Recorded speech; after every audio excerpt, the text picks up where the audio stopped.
నాం కృపా కనికరము కలిగిన మా ప్రియ పరలోకపు తండ్రి, గడిచిన కాలమంతయు మా పట్ల నీవు చూపించిన మహాకృపను బట్టి, ప్రేమను బట్టి నీకు వందనాలు. ఉదయకాలము సజీవులమై నీ సన్నిధిలో నీ వాక్యం వింటకు మేమందరం ఉంటుండగా నా నోటి మాటలు, మా అందరి హృదయ ధ్యానాలు నీ దృష్టికి అంగీకారం ఉన్నట్లు సహాయం చేయమని, నీ దాసుని సిలువ చాటు మరుగుపరిచి నీవే మాతో మాట్లాడమని యేసుక్రీస్తు పుణ్యదివ్యనామమున ప్రార్థన అడిగి పెడుకుంటున్నాం తండ్రి, ఆమేన్. దయచేసి కూర్చునండి. మన ప్రభువును రక్షకుడైన యేసుక్రీస్తు పుణ్యదివ్యనామమున మీ అందరికీ వందనాలు, ఉదయకాలపు శుభాలు తెలియజేసుకుంటున్నాను.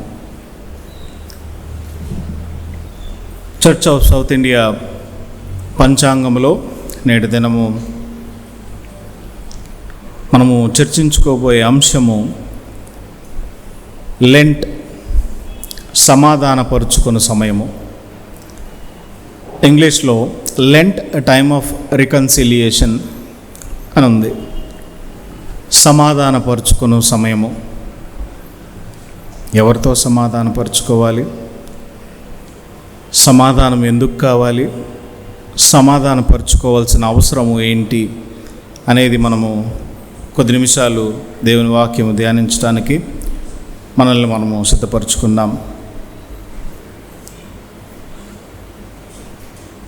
ఈ రీకన్సిలియేషన్ అనే మాట చదువుతున్నప్పుడు థీమాటిక్గా గ్లోబల్ reconciliation.org అనే ఒక వెబ్సైట్ కనపడింది. డెఫినిషన్ కోసం ప్రయత్నం చేసినప్పుడు గ్లోబల్ reconciliation.org అనే ఒక వెబ్సైట్ దొరికింది. ఆ వెబ్సైట్లో ఉన్న డేటా ఏంటంటే, అదొక ఆస్ట్రేలియన్ నాన్ గవర్నమెంట్ ఆర్గనైజేషన్. దాని యొక్క మెయిన్ మోటో ఏంటంటే శాంతి, సమాధానము, నీతి, న్యాయము, క్షమాపణ, అట్లాగే హీలింగ్ గురించి, ఫెయిర్నెస్ గురించి మాట్లాడుతుంది. Peace, justice, fairness, healing and forgiveness. శాంతి, సమాధానము, నీతి, న్యాయము, అట్లాగే హీలింగ్ గురించి, వీటన్నిటి గురించి మాట్లాడుతుంది. వాటిని అందించటమే ఆ నాన్ గవర్నమెంట్ ఆర్గనైజేషన్ యొక్క ప్రముఖ ధ్యేయముగా ఉన్నది. ఈ మాటలన్నీ చూసినప్పుడు ఒక సెక్యులర్ ఇన్స్టిట్యూషన్ ఈ మాటలన్నీ మాట్లాడటం మనకు చాలా వింతగానూ, మనం ఆలోచించాల్సిన విషయంగానూ ఉన్నవి. నీతి, న్యాయము, శాంతి, సమాధానము, అట్లాగే స్వస్థత, క్షమాపణ, ఈ అంశాలన్నీ దానిలో పొందుపరచబడి ఉన్నాయి. వాళ్ళు దాన్ని ఎట్లా అచీవ్ చేస్తారో నాకైతే అర్థం కాలేదు. కానీ మనం ఒకసారి ఆలోచించుకుంటే 365 రోజులు, 54 ఆదివారాలు దేవుని సముఖంలో మనం కూర్చున్నప్పుడు మనకి వినపడే ప్రతి అంశాలు అవే. శాంతి, సమాధానము, నీతి, న్యాయము, సమానత్వము, స్వస్థత, ఇవన్నీ కేవలము దేవునిలోనే ఉన్నట్లుగా మనం చూడగలము. ఇది మనం అర్థం చేసుకోవటానికి ప్రయత్నం చేసే ముందు, క్రిస్మస్ మనం చాలా సంతోషంగా, ఆనందంగా మన హృదయాలన్నింటినీ సిద్ధపరుచుకుని, మన కుటుంబాలను, మన సంఘాలను, మనల్ని మనం సిద్ధపరచుకుని జరుపుకునే పండుగ క్రిస్మస్ అనగానే. నూతన వస్త్రాలు, చక్కని వంటకాలు, చర్చ్ అంతా decoration. It's a time of celebration. ఎందుకు మనం సెలబ్రేట్ చేసుకుంటాము అంటే, సర్వ మానవాళి నిమిత్తము మానవ రూపేణ దేవుడే వచ్చి ఒక మనుష్య కుమారునిగా జన్మించటం ఒక గొప్ప సెలబ్రేషన్. ఆ మర్మము చాలా గొప్పది. అది అర్థం చేసుకుంటే ఆ సెలబ్రేషన్ అర్థమవుద్ది. నీ కొరకు, నా కొరకు తన ప్రాణాన్ని అర్పించటానికి మాత్రమే పుట్టబోతున్న ఒక శిశువు గురించి, ఆ జన్మము యొక్క అంతరార్థం అర్థం చేసుకుని క్రిస్మస్ జరుపుకుంటాం. లెంట్ కూడా అలాంటి సమయమే. అయితే లెంట్ 40 దినాలు ఆచరించడానికి మనము పురికొల్పుకున్నప్పుడు అర్థం చేసుకోవాల్సిన అంశాలు ఏంటంటే, మన కొరకే మరణించడానికి ఈ భూమి మీదకి వచ్చిన యేసుక్రీస్తు ప్రభుల వారి యొక్క రక్తము మనందరి నిమిత్తము విమోచన క్రయధనముగా అప్పచెప్పబడటం, మనందరి కొరకు విమోచన క్రయధనముగా అప్పచెప్పబడటం. ఇంకా బాగా అర్థం చేసుకోవడానికి ప్రయత్నం చేస్తే ఈ రికన్సిలియేషన్, సయోధ్య అనే మాట ఏంటంటే, రెండు వర్గాలుగా విభజించబడిన సన్నిహితుల్ని తిరిగి ఏకము చేసే ప్రయత్నం.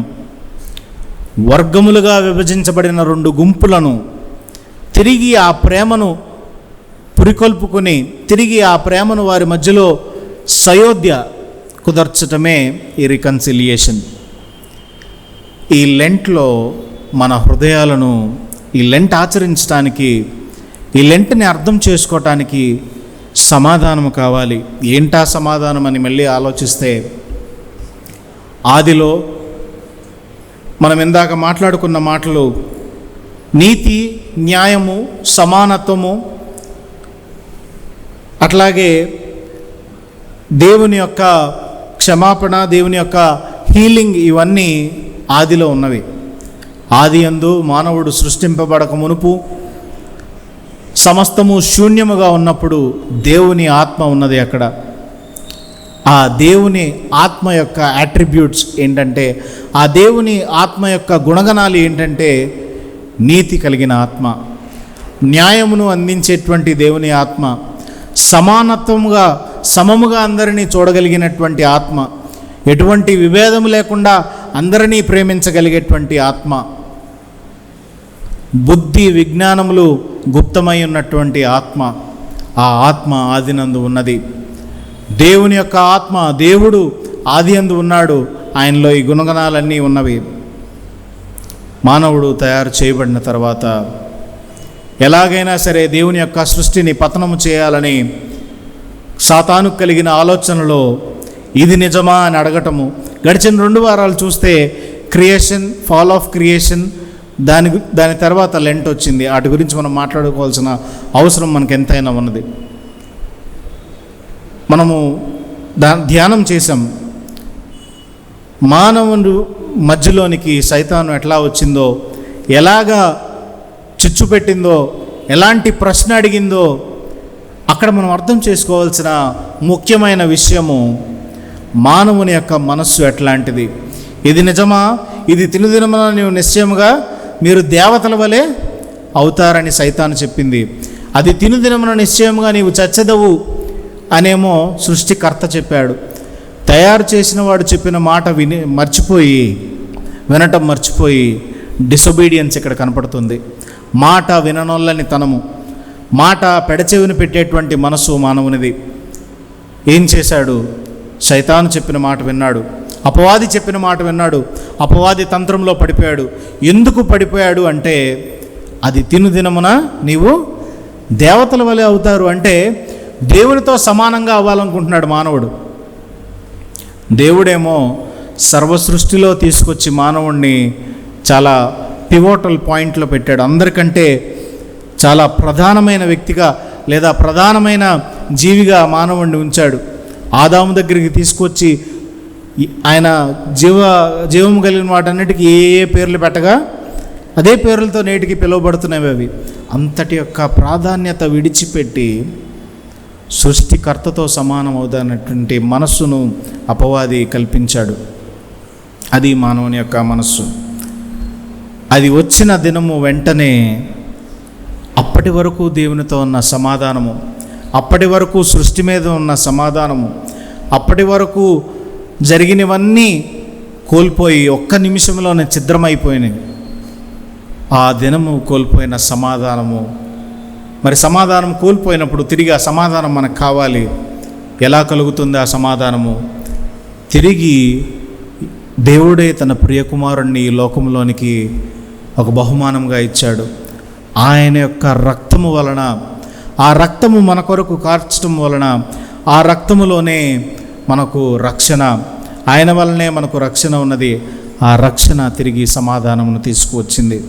మనందరికీ తెలిసిన వాక్యము, పాపమునకు వచ్చు జీతము మరణము. అయితే దేవుని యొక్క రక్షణ వల్ల వచ్చు బహుమానము కృప. దేవుని యొక్క రక్షణ వల్ల వచ్చు బహుమానము సమాధానము. దేవుని యొక్క రక్షణ వల్ల వచ్చు బహుమానము మానవాళంతటికీ క్షమాపణ. ఇవి దేవునిలో నిక్షిప్తమై ఉన్నవి. కాబట్టి ఆ సయోధ్య మనకి దేవునికి మధ్యగా చాలా అవసరం. ఆ సయోధ్య చేసే వ్యక్తి ఎవరు అంటే యేసుక్రీస్తు ప్రభుల వారే. క్రీస్తే దేవునికి మనకి మధ్య ఆ సయోధ్య కుదిర్చాడు.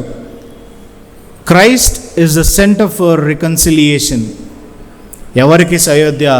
పడిపోయిన మానవాళికి సయోధ్య కుదిర్చాడు. పడిపోయిన సృష్టికి, పడిపోయిన నేచర్ అంతటికి సయోధ్య కుదిర్చింది యేసుక్రీస్తు ప్రభుల వారే. కాబట్టి ఎక్కడైనా ఈ రికన్సిలియేషన్, ఎక్కడైనా జస్టిస్, ఎక్కడైనా పీస్, ఈక్వాలిటీ గురించి మాట్లాడితే కేవలము దేవుని వల్లనే అది సాధ్యము. మరొక మాటలో చెప్పాలంటే దేవుని యొక్క ప్రతిరూపాల వల్లనే అది సాధ్యము. దేవుని యొక్క ప్రతిరూపాలు ఎవరు?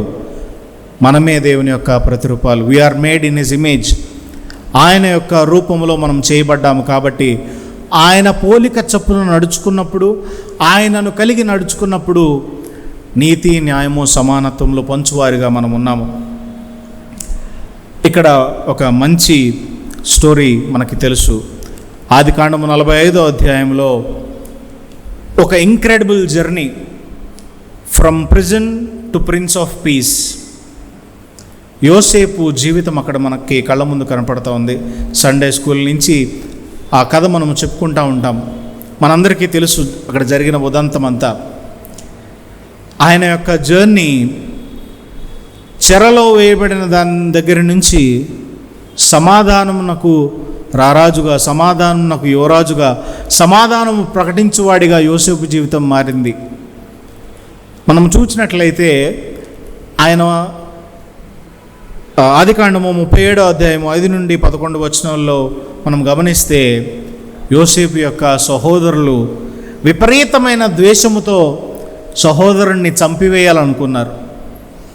చంపివేయాలనుకున్నప్పుడు సరే, ఎందుకో మరి వారిలోనే వారికి మనసు మారింది, చంపటం ఎందుకు అని ఆయన్ని బానిసగా అమ్మేశారు. అక్కడ జరిగిన కథ అంతా మనకు తెలుసు ఏం జరిగిందో.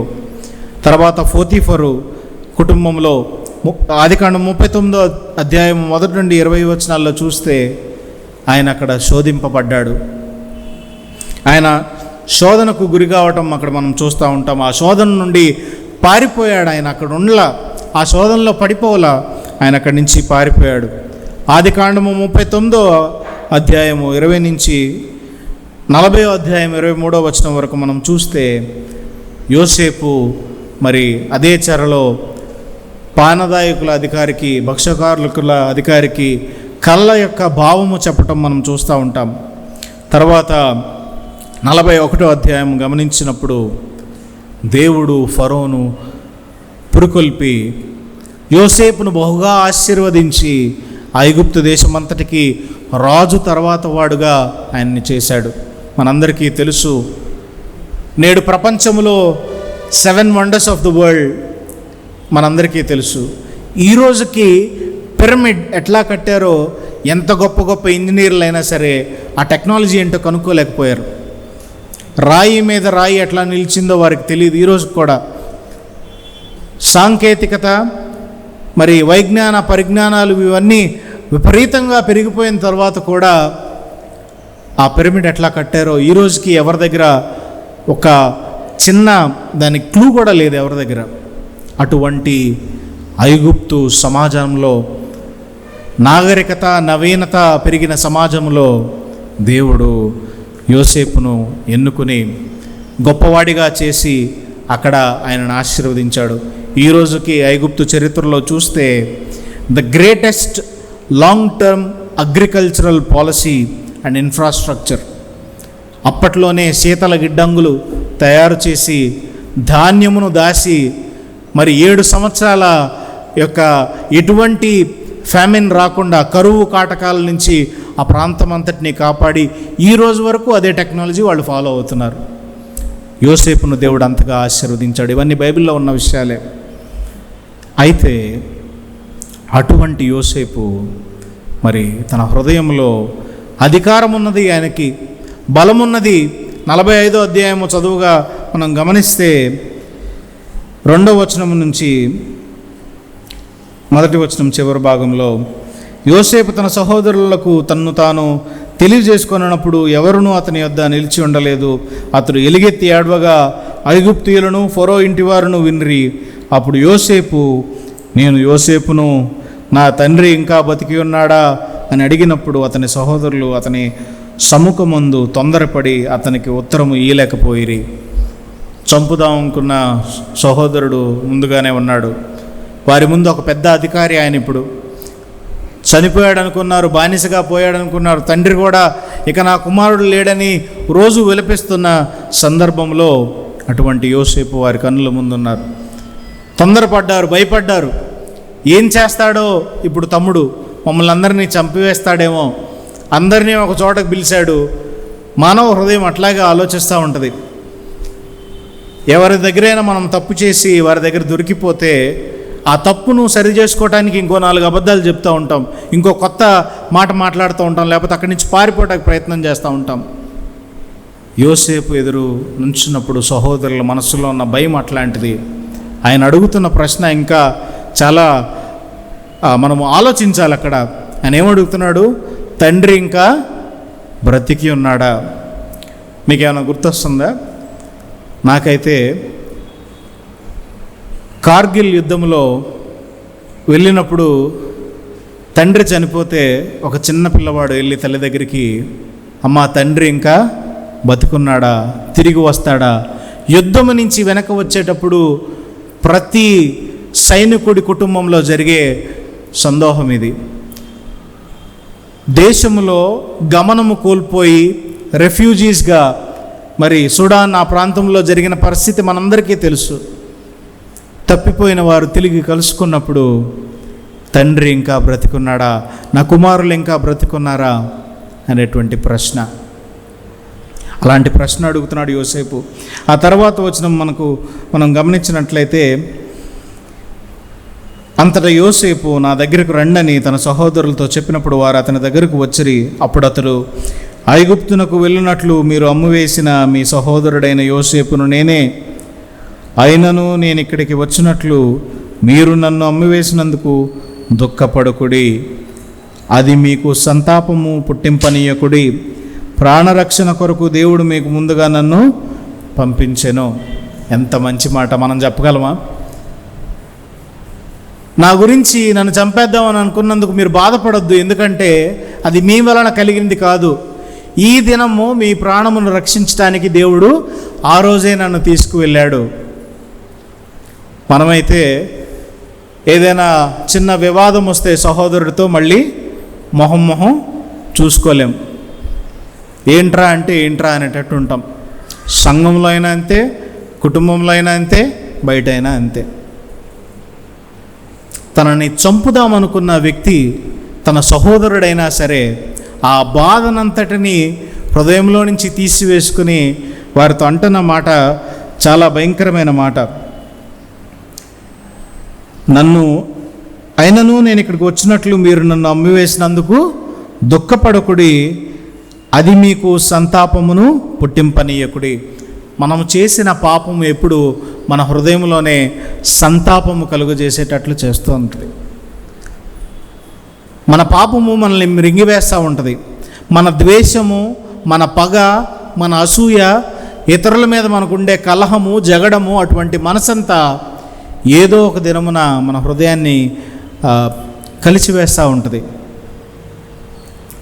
ఆ సంగతి తెలిసి యోసేపు వారితో అంటున్నాడు, ఆ విషయముల గురించి మీరు సంతాపపడకుడి, దుఃఖపడకుడి, బాధపడకుడి.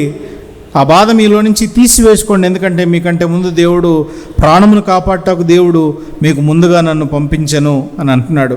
8వ వచనంలో చూస్తే, కాబట్టి దేవుడే కానీ మీరు నన్ను ఇక్కడ పంపలేదు. ఆయన నన్ను ఫరోకు తండ్రిగాను అతని ఇంటికి అందరికీ నీ ప్రభువుగాను ఐగుప్తు దేశమంతటికి నీ ఏలికగాను నియమించను.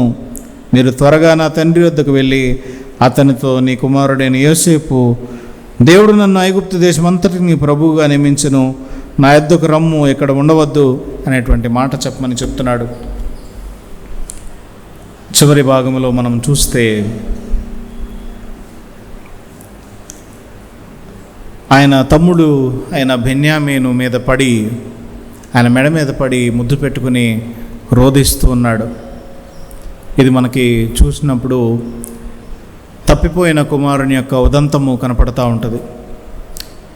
ఆస్తి అంతా వ్యభిచారమునకు, వ్యాపారమునకు, దుర్వ్యాపారమునకు తీసుకుని వెళ్ళిన కుమారుడు చనిపోయాడు అనుకునేటువంటి స్థితిలో తిరిగి వచ్చినప్పుడు ఈ దినంలో తల్లిదండ్రులు ఏమంటారో తెలియదు. మనం ఆలోచించుకోవచ్చు, ఏరా డబ్బంతా నాశనం చేసావు, ఇంకా ఏ మొహం పెట్టుకుని తిరిగి వచ్చావు.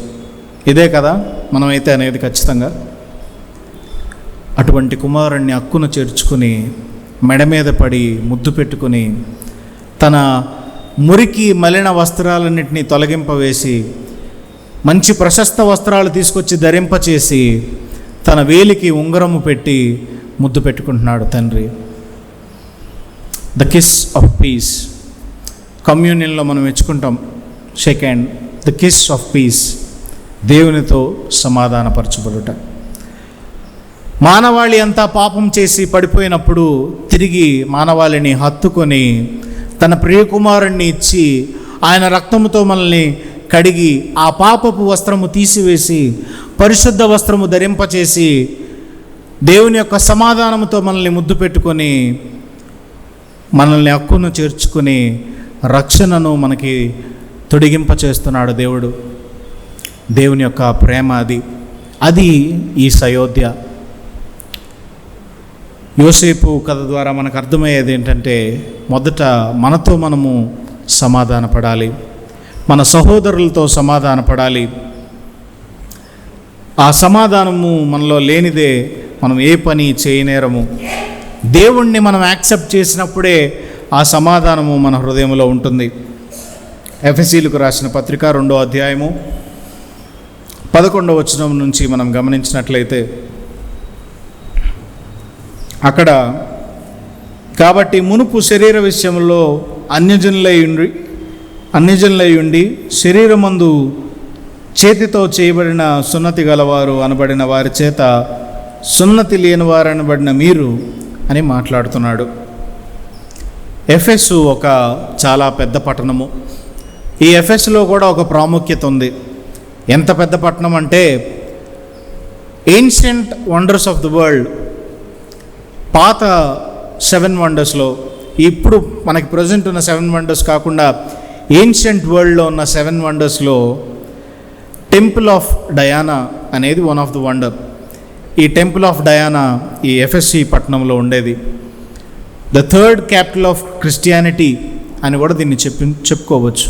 అటువంటి ప్రముఖమైన పట్టణంలో ఉన్న సంఘానికి రాస్తూ అంటున్నాడు, ఇదిగో సున్నతి కలిగిన వారు ఎవరైతే ఉన్నారో, ఈ సున్నతి కలిగిన వారు దేవుని చేత ప్రత్యేకపరచబడి ఏర్పాటు చేసుకోబడినవారు. ఈ ప్రత్యేకింపబడిన వారు కేవలము దేవుని జనముగా, దేవుని ప్రజగా, దేవుని బిడ్డలుగా చెప్పుకోబడుతున్నవారు. వారు ఏమంటున్నారయ్యా అంటే, మిగతా వారందరినీ సున్నతి లేని వారలారా, పరదేశులారా, దేవుని చేత ఏర్పాటు లేని వారలారా అని పిలుస్తున్నారు. ఇప్పుడు దాకా అట్లా పిలువబడిన మీరు అనేటువంటి మాటతో రాస్తున్నాడు. ఇప్పుడు దాకా సున్నతి అనేది మనం చూస్తే పాత నిబంధన గ్రంథంలో సున్నతి ఒబీడియన్స్కి ఒక సైన్. దేవుని యొక్క ఆజ్ఞను ఆచరించడానికి ఆ ఒప్పుకోలుకు ఒక చిహ్నంగా ఉన్నది. మరి యొక్క ఉద్దేశం ఏంటంటే, వీరు క్రీస్తు వారు వీరు దేవుని వారు అని ప్రత్యేకమైన ముద్ర. దేవుని చేత ఏర్పాటు కలిగిన వారు, దేవుని యొక్క ఆజ్ఞలను ఆచరించి నడుచుకుని వారు అనేటువంటి గుర్తు ఈ సున్నతి. మరి సున్నతి లేదని ఇప్పుడు దాకా పిలువబడుచున్న మీరు సున్నతి గలవారుగా అవటానికి ఏం చేయాలి అనేటువంటి మాట అక్కడ రాస్తున్నాడు. 12వ వచనంలో చూస్తే, ఆ కాలమందు ఇశ్రాయేలుతో సహపౌరులు కాక పరదేశులను వాగ్దాన నిబంధనలు లేని పరజనులను, నిరీక్షణ లేని వారును, లోకముందు దేవుడు లేని వారునయ్యుండి క్రీస్తుకు దూరస్తులై ఉంటిరని మీరు జ్ఞాపకము చేసుకొనుడి. సున్నతి లేని వారు పిలువబడిన పేరంటే అన్యులు. ఇప్పుడు దాకా వారందరూ అన్యులు అని పిలువబడ్డారు, పరదేశులు అని పిలువబడ్డారు. వాగ్దానం ఎవరికి ఉంది? దేవుడు ఎవరినైతే ఏర్పాటు చేసుకున్నాడో వారికే వాగ్దానం ఉంది. దేవుడు ఎవరినైతే సున్నతి చేసుకోమన్నాడో ఆ ప్రజకే, ఇజ్రాయేలు తన బిడ్డలకే వాగ్దానం ఉంది. వాగ్దానం లేని వారులారా అనిపించుకున్నారు, పరదేశులారా అనిపించుకున్నారు, నా ప్రజలు కాని వారులారా అనిపించుకున్నారు. అయితే అదొకసారి జ్ఞాపకం చేసుకోండి. ఎందుకంటే ఇప్పటిదాకా మీరు అన్యులు కాబట్టి మీకు దేవుడు లేడు. దేవుడు ఎవరికి ఉన్నారు? ఎవరైతే వాగ్దాన పుత్రులో వారికే దేవుడు ఉన్నారు. ఎవరైతే సున్నతి చేయబడిన వారో వారికే దేవుడుగా ఉన్నారు. మరి అన్యులకు దేవుడు ఎవరు? రకరకాల వస్తువులను, రూపాలను దేవుడుగా చేసుకుని వాటన్నిటినీ దేవుడుగా మ్రొక్కుతున్నారు. ఇక మీదట అట్లాగా అది జ్ఞాపకం చేసుకొనడి. 13వ వచనము, అయినను మునుపు దూరస్తులైన మీరు ఇప్పుడు క్రీస్తు యేసునందు క్రీస్తు రక్తము వలన సమీపస్తులై ఉన్నారు. అయిపోయింది. ఇప్పుడు దాకా జరిగిందంతా అయిపోయింది, మర్చిపోండి. దేవుడు లేని వారుగా ఉన్నారు, పరదేశులుగా ఉన్నారు, దేవుడు లేని ప్రజలుగా ఉన్నారు. ఇప్పుడు దాకా దేవుడు చేసిన వాగ్దానములు ఏమీ మీ మీద వర్తించలేదు. దేవుడు చెప్పిన వాగ్దానములన్నీ ఆయన పిల్లలకే వర్తించినాయి, కానీ మీకు వర్తించలేదు. ఇవన్నీ మనసులో నుంచి తీసివేయండి. ఎందుకంటే ఈ దినము మీరందరూ దేవుని యొక్క రక్తము చేత కడగబడి ఉన్నారు, దేవుని యొక్క రక్తము చేత కొనబడి ఉన్నారు. ఆ రక్తము చేత కడగబడగానే మీరు దేవుని ప్రజలై ఉన్నారు, దేవుని సొత్తై ఉన్నారు. కాబట్టి ఇక మీదట అవన్నీ మర్చిపోండి. 14వ వచనము, ఆయనే మన సమాధానమై ఉండి మీకును మాకును ఉండిన ద్వేషమును అనగా విధిరూపకమైన ఆజ్ఞలు గల ధర్మశాస్త్రమును తన శరీరమునందు కొట్టివేయుట చేత మధ్యగోడను పడగొట్టి మన ఉభయులను ఏకము చేసెను. క్రీస్తు వీరు ఏర్పాటు చేసుకున్న మధ్యగోడ, అంటే సున్నతి గలవారికి సున్నతి లేని వారికి మధ్యగోడ ఒకటి ఉన్నది. ఎటువంటి మధ్యగోడ అంటే విభజించు గోడ. అది దేవునికి ప్రజలకు మధ్య కాదు, ఇది ప్రజలకు మధ్యలోనే ఉన్నది. నిబంధన కలిగిన వారు, నిబంధన లేని వారు అనేటువంటి ఒక మధ్యగోడ ఉన్నది. ఈరోజు క్రీస్తు రక్తము చేత మీరందరూ ఏకం చేయబడుతున్నారు. క్రీస్తు రక్తము చేత మనమందరము క్రీస్తులో ఒకటిగానే చేయబడుతున్నాము. అక్కడ అంటున్న మాట చాలా బాగుంది చూడండి. ఆయనే మనకు సమాధానమై ఉండి, ఆయన ఈ లోకంలోనికి వచ్చుట ద్వారా, తన రక్తమును వెల ఇచ్చి మనల్ని కొనుక్కున్నట్టు ద్వారా ఆయనే సమాధానమై ఉండి ఆ మధ్య గోడను పడవేస్తున్నాడు. ఇది అర్థం కావటానికి ఒక చిన్న ఉపమానమును మీ మధ్యలో పంచుకోవాలని నేను అనుకుంటున్నాను. ఇద్దరు సహోదరులు ఉన్నారు. ఆ సహోదరులిద్దరికీ తండ్రి 100 ఎకరాల పొలం ఇచ్చాడు. ఆ 100 ఎకరాల పొలము మొత్తము ఒకే పేట అన్నమాట. దానిని చక్కగా సహోదరులు ఇద్దరూ ఆనందంగా పంచుకుంటున్నారు, చక్కగా దానిలో వ్యవసాయం చేసుకుంటున్నారు. అనుకోకుండా వారిద్దరి మధ్యలో విభేదాలు ఎవరో పెట్టారు. విభేదాలు పెట్టేవాళ్ళు వాళ్ళ మధ్యలోనే ఉంటారు, మన మధ్యలోనే ఉంటారు. సహోదరుల్లో విభేదాలు, ఇబ్బందులు పెట్టేవాళ్ళు మన మధ్యలోనే ఉంటారు. అట్లాగే వారి మధ్యలో ఎవరో విభేదం పెట్టారు. పెట్టగానే పెద్దవాడికి చిన్నవాడి మీద కోపం వచ్చింది, చిన్నవాడికి పెద్దవాడి మీద కోపం వచ్చింది. నీ ఆస్తి నువ్వు తీసుకుని వెళ్ళిపో, 50 ఎకరాలు నాకు కావాలని ఒకడు, 50 ఎకరాలు కావాలని ఇంకొకడు. వారి మధ్యలో వారికి పెద్ద గొడవ వచ్చింది. పెద్దవాడు లేచి ఉదయాన్నే చూసేసరికి ఆ 2 పొలాల మధ్యలో కరెక్ట్గా 50 ఎకరాల మధ్యలో ఒక పెద్ద పొడుగాటి గొయ్యి తవ్వబడి ఉన్నది. అది చూసి పెద్దవాడి మనసు పగిలిపోయింది. ఈయనేమన్నా తక్కువ తిన్నాడా? ఈయనేం చేశాడు? ఈయన ఒక వడ్రంగి మేస్త్రిని పిలిపించి, నా తమ్ముడు రేపొద్దున నేను చూడటానికి వీలు లేనంత పెద్ద గోడ కట్టేయమన్నాడు. చెక్కతో ఒక పార్టీషన్ చేయి, దానివల్ల ఏంటంటే ఒక ఫెన్స్ లాగా, రేపటి నుంచి నా తమ్ముడు నాకు కనపడకూడదు అనగానే అట్లాగే అదే పని చేస్తానని చెప్పి తర్వాత రోజు లేచి చూసేసరికి ఆ 2 పొలాల మధ్యలోకి ఒక వంతెన ఏర్పడింది. ఈ చెక్క అంతటినీ తీసుకువెళ్ళి వంతెన తయారు చేశాడు. చిన్నోడు ఏమనుకున్నాడంటే, అన్నయ్యకి ఎంత ప్రేమ, నేను ఎంత గొడవ పడినా కూడా వంతెన తయారు చేశాడు నా కోసం అనుకున్నాడు. పెద్దోడు చూసి, అరే చిన్నోడికి నా మీద ఎంత ప్రేమ, వీడు నన్ను ప్రేమించి నేను ఎంత కోప్పడినా కూడా ఆ అడ్డు తొలగించేసుకుని వంతెన కట్టాడు అని అనుకున్నాడు. అడ్డుగోడలు మన మధ్యలో పెంచేవాళ్ళు చాలామంది ఉంటారు. అట్లాగే బ్రిడ్జ్ బిల్డర్స్, మన మధ్య సయోధ్య కుదిర్చేవారు కూడా ఉంటారు. క్రైస్తవులుగా సయోధ్య కుదిర్చేవారుగా మనం ఉండాలి. యేసుక్రీస్తు ప్రభుల వారు ఏ రీతిగా అయితే మనకి దేవుని మధ్యకి ఉన్న ఆ అడ్డుగోడలను పగలగొట్టి సయోధ్య కుదిర్చాడో, అటువంటి సయోధ్య కుదిర్చేటువంటి మనసు మనలో ఉండాలి. We have to be one in Christ. ఏంటి ఈ దినపు అడ్డుగోడలు అంటే సమాజంలో మనందరికీ బాగా తెలుసు. కులం పేరున, ప్రాంతం పేరున, మరి భాషల పేరున సంఘాలు డివైడ్ అవుతున్నప్పుడు, డాక్ట్రిన్స్ పేరున సంఘాలు డివైడ్ అవుతున్నప్పుడు వాటన్నిటినీ మనము ఎదుర్కొనటానికి అడ్డుగోడలు కట్టేవారుగా మనం ఉండకూడదు, కానీ ఆ అడ్డుగోడలను కూల్చివేసి బ్రిడ్జ్ బిల్డర్స్గా ఉండటానికి దేవుడు మనల్ని పిలుస్తున్నాడు. అటువంటి సమాధానపరిచేటువంటి యేసుక్రీస్తు ప్రభుల వారు మన మధ్యలో ఉన్నారు. ఆయన మనకి తండ్రికి సయోధ్య కుదురుస్తున్నాడు. 15-16 వచనాలు చూస్తే, ఇట్లు సంధి చేయుచు ఈ ఇద్దరిని తన యందు ఒక నూతన పురుషునిగా సృష్టించి తన సిలువ వలన ఆ ద్వేషమును సంహరించి దాని ద్వారా వీరిద్దరిని ఏకశరీరంగా చేసి దేవునితో సమాధానపరచబడవలనని ఇలాగు చేసెను గనక ఆయనే మనకు సమాధానకారకుడై ఉన్నాడు. మరియు ఆయన వచ్చి దూరస్థులైన మీకును సమీపస్థులైన వారికి సమాధాన సువార్తను ప్రకటించెను. ఆయన ద్వారానే మనము ఉభయోగము ఒక ఆత్మయందు తండ్రి సన్నిధికి చేరగలిగి ఉన్నాము. కాబట్టి మీరిక మీదట పరజనులను పరదేశులనై ఉండకుండా పరిశుద్ధులతో ఏకపట్నస్థులను దేవుని ఇంటివారునై ఉన్నారు.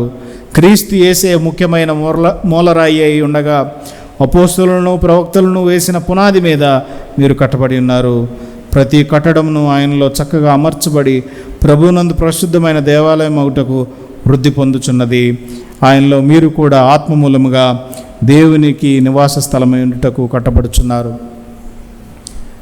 మనము చేసిన పాపమును, మనం చేసిన ఆ మానవాళి చేసిన పాపం అంతటికీ తన యొక్క కుమారుడిని క్రయధనముగా ఇచ్చి ఆ రక్తము చేత మనల్ని శుద్ధి చేశాడు.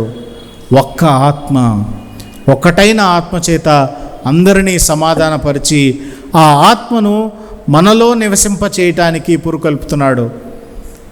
దానికి మనం ఏం చేయాలి? సిద్ధపడాలి. ఇందాక మనం చెప్పుకున్న రీతిగా ఎలాగైతే మరి సున్నతి చేయబడిన వారు దేవుని ఆజ్ఞలకు లోబడిన వారుగా చిహ్నముగా ఉన్నారో, దేవుని యొక్క రక్తము మన మీద ఉన్నది. ఆయన రక్తము మనల్ని పవిత్రులుగా చేయటకు మన మీద ఉన్నది. కాబట్టి ఆయనను మనము ఒప్పుకున్నప్పుడు, ఆ విశ్వాసము మనల్ని బలపరిచినప్పుడు ఆ సమాధానం మనలో ఉంటుంది.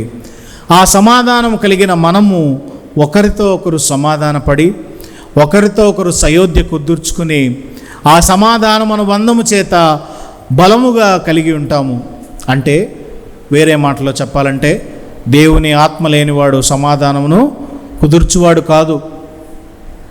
మనకు తెలుసు మానవ నైజం ఎట్లాగా ఉంటుందంటే, ప్రపంచ యుద్ధము, మొదటి ప్రపంచ యుద్ధము, రెండో ప్రపంచ యుద్ధం ఎందుకు వచ్చిందయా అని అడిగితే, నా దేశము గొప్ప అంటే నా దేశము గొప్ప అని ఒకరికొకరు కొట్టుకోవటం వలన వచ్చింది. నువ్వు నేను సమానము అనుకున్నప్పుడు ఎప్పుడు యుద్ధాలు రాలా. నీకంటే నేను గొప్పవాడిని, నీకంటే నేను హెచ్చైన వాడిని అన్నప్పుడే యుద్ధాలు వచ్చినాయి. దేవుని ఆత్మ ఎవరిలో అయితే ఉంటుందో సమానముగా అందరినీ చూడగలదు. వాడు ఆ కులం వాడా, ఈ కులం వాడా, వాడు ఆ ప్రాంతం వాడా, ఈ ప్రాంతం వాడా, డబ్బులున్నవాడా, లేనివాడా, ఈ భేదాలు ఏమీ లేకుండా చూసేటువంటి ఆత్మ దేవుని ఆత్మ. ఆ ఆత్మను మనలో ఉంచుకోవాలంటే ఆయన సిద్ధంగా ఉన్నాడు. మనం సిద్ధంగా ఉన్నాము లేదో చూసుకోవాలి. మనలో ఉండటానికి ఆయన సిద్ధంగా ఉన్నాడు, కానీ మురికి ఉన్న చోట ఆత్మ ఉండదు, పాపం ఉన్న చోట ఆత్మ ఉండదు. ఆ పాపము లేకుండా పాపరాహిత్యమైన జీవితము జీవించాలంటే దేవుని ఆజ్ఞలను చొప్పున నడుచుకోవాలి, దేవుని యొక్క వాక్యము చొప్పున నడుచుకోవాలి. ధర్మశాస్త్రమును కొట్టివేయటకు ఆయన రాలేదు, కానీ దాన్ని నెరవేర్చుటకు ఆయన వచ్చాడు. పరిశుద్ధ యోహాను సువార్త మనము గమనించినట్లయితే ప్రతి వివాహములో మరి మనము చర్చించుకునేటువంటి ఒక అంశము సమాధానమునకు దీనికి, దేవుని యొక్క గొప్పతనమునకు దీనికి ఏంటి అయ్యా ఉన్న రిలేషన్ అని మనం ఆలోచిస్తే అక్కడ మనం చూసినట్లయితే యేసుక్రీస్తు ప్రభుల వారిని ఒక వివాహంలోకి పిలిచారు. అక్కడ ఆయన చేస్తున్న సూచక క్రియ మనందరికీ బాగా తెలిసిన విషయమే. 6 రాతి బాణలు అక్కడ ఉన్నవి. ఆ 6 రాతి బాణలు ధర్మశాస్త్రమును పోలి ఉన్నవి, ఇంపర్ఫెక్షన్స్. ధర్మశాస్త్రంలో ఉన్న లొసుగులు, ధర్మశాస్త్రంలో ఉన్న అసంపూర్ణత అక్కడ కనపడుతూ ఉన్నది.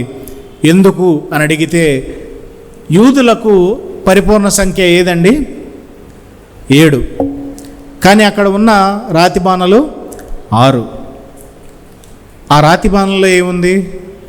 నీళ్లు, కాళ్ళు కడుక్కోవటానికి నీళ్లు. ఆ రోజుల్లో చెప్పులు ఉండేవి కాదు, ఒక చిన్న సోల్ ఉండేది. ఆ సోల్ని లెదర్ స్ట్రాప్స్తో కట్టుకునేవాళ్ళు కాళ్ళ దాకా.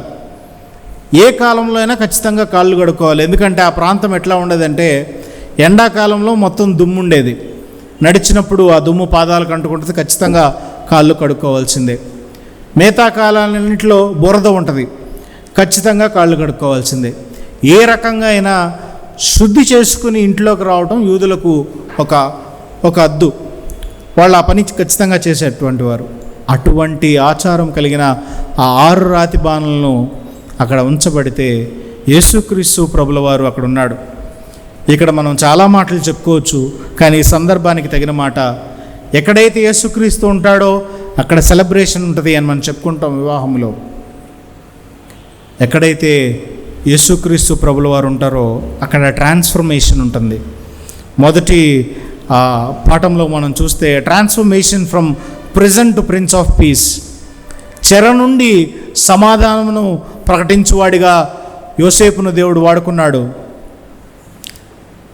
ఇక్కడ యేసుక్రీస్తు ప్రభుల వారు ఉండగానే ఆయన ఆశీర్వదించినప్పుడు ఆ నీరు మరి వైన్గా మారింది.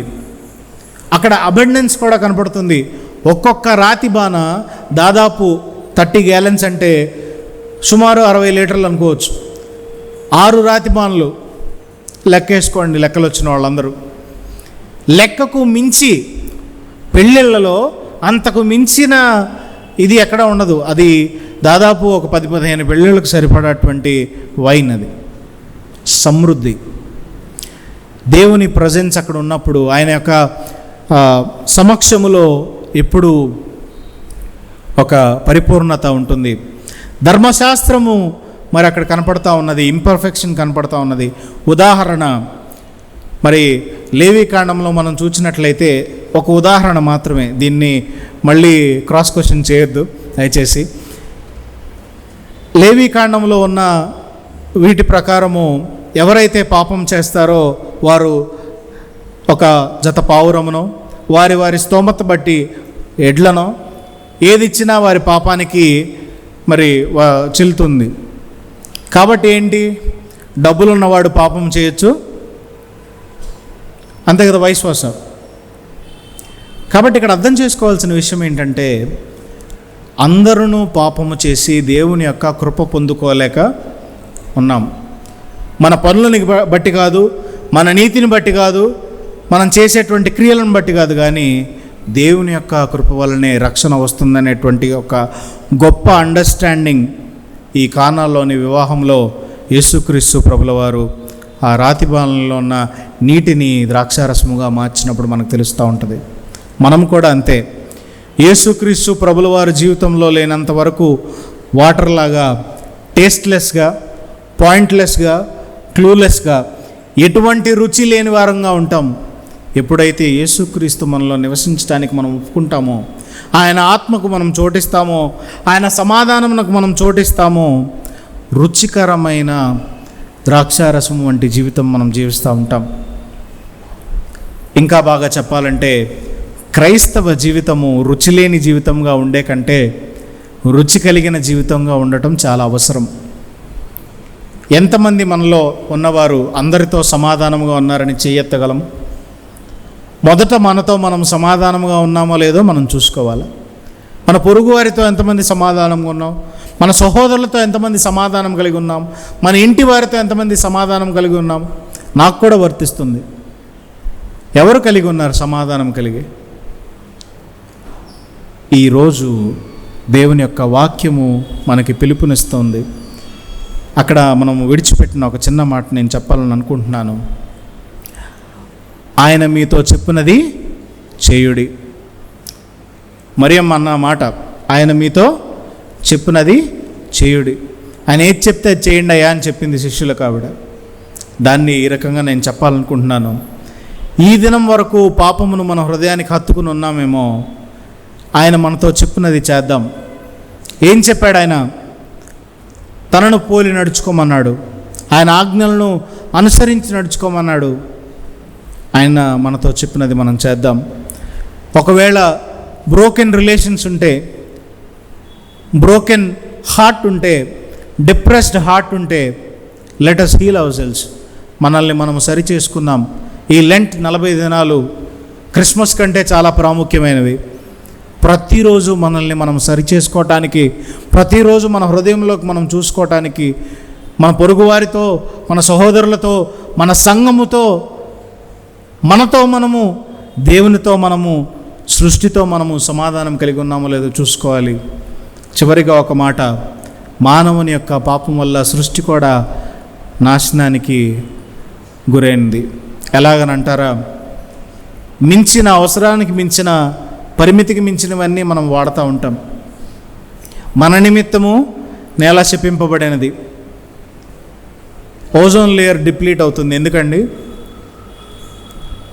ఇండస్ట్రియల్ ఎమిషన్స్ వల్ల, మనం వాడుతున్న వాటి వల్లే. సాయిల్ ఎరోజన్ వస్తుంది. ఎందుకండి? పర్యావరణ పరిరక్షణ ఈరోజు పరిగెత్తున్నారు ప్రతి ఒక్కళ్ళు. ముందు నుంచి చేసుంటే ఈరోజు పరిగెత్తాల్సిన అవసరం లేదు. మానవుని యొక్క నైజము ఎప్పుడు నాశనం చేసే నైజమే. దేవుని యొక్క ఆత్మ ఎప్పుడు కట్టేటువంటి ఆత్మ. అటువంటి ఆత్మ కలిగి మనల్ని మనము సరిచేసుకుందాం. మన సహోదరులతో, మన సంఘముతో మనము సయోధ్య కలిగి ఉందాం. మనతో మనము సయోధ్య కలిగి ఉందాం. దేవుణ్ణి కలిగిన వారంగా ఉందాం. రుచి కలిగిన జీవితం కలిగి జీవిద్దాం. అటువంటి కృప దేవుడు మనందరికీ దయచేయునుగాక. ఆమెన్. దయగల దేవా, కృపల తండ్రి, ప్రభువా, నీవు మానవుని ఎంతగానో ప్రేమించి, మానవుని యొక్క పాపము నిమిత్తమై నీ ప్రియకుమారుని మా కొరకు పంపించి, ప్రభువా, తన యొక్క రక్తము మా అందరి కొరకు ధారపోసావు. ప్రభువా, నీకు వందనాలు తండ్రి.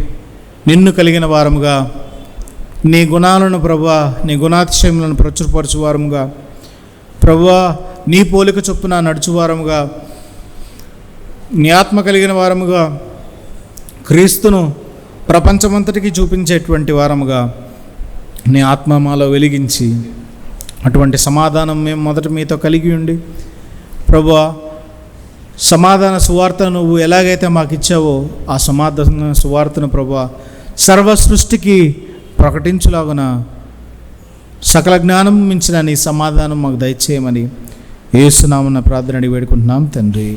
ఆమేన్.